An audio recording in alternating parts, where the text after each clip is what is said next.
Ini adalah Rio, seorang anak yang penuh energi. Tetapi sayangnya, tidak dalam cara yang baik.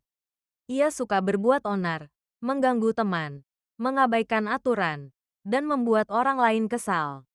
Tapi tanpa ia sadari, karma sedang mengintainya. Di sekolah, Rio selalu punya rencana nakal.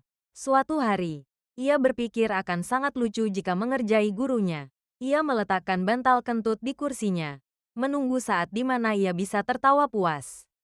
Kenakalan Rio tak berhenti di sekolah. Sore itu, ia menyelinap ke kebun milik Pak Ben, tergoda oleh apel yang matang. Ia berpikir, hanya satu apel, tak akan ada yang tahu. Tapi dia tidak sadar bahwa seseorang sedang memperhatikannya. Saat mencoba mengambil apel lagi, cabang tempatnya berpijak patah. Rio terjatuh langsung ke dalam lumpur dan semak berduri. Sebuah pelajaran yang menyakitkan. Malam itu, Rio duduk diam saat ibunya merawat luka-lukanya. Ayahnya hanya berkata, "Apa yang kamu lakukan kepada orang lain, suatu saat akan kembali padamu, nak." Dan untuk pertama kalinya, Rio mulai mengerti. Sejak hari itu, Rio memilih untuk lebih baik. Ia masih penuh energi, tetapi kini ia menggunakannya untuk hal yang baik. Karena ia sadar, kebaikan pun akan kembali padanya. Ini adalah Rio, seorang anak yang penuh energi. Tetapi sayangnya, tidak dalam cara yang baik.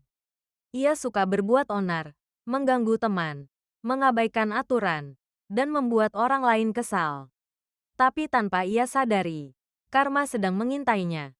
Di sekolah, Rio selalu punya rencana nakal. Suatu hari, ia berpikir akan sangat lucu jika mengerjai gurunya. Ia meletakkan bantal kentut di kursinya, menunggu saat di mana ia bisa tertawa puas. Kenakalan Rio tak berhenti di sekolah. Sore itu, ia menyelinap ke kebun milik Pak Ben, tergoda oleh apel yang matang. Ia berpikir, hanya satu apel, tak akan ada yang tahu. Tapi dia tidak sadar bahwa seseorang sedang memperhatikannya. Saat mencoba mengambil apel lagi, cabang tempatnya berpijak patah. Rio terjatuh langsung ke dalam lumpur dan semak berduri. Sebuah pelajaran yang menyakitkan. Malam itu, Rio duduk diam saat ibunya merawat luka-lukanya. Ayahnya hanya berkata, "Apa yang kamu lakukan kepada orang lain, suatu saat akan kembali padamu, nak." Dan untuk pertama kalinya, Rio mulai mengerti. Sejak hari itu, Rio memilih untuk lebih baik. Ia masih penuh energi, tetapi kini ia menggunakannya untuk hal yang baik. Karena ia sadar, kebaikan pun akan kembali padanya.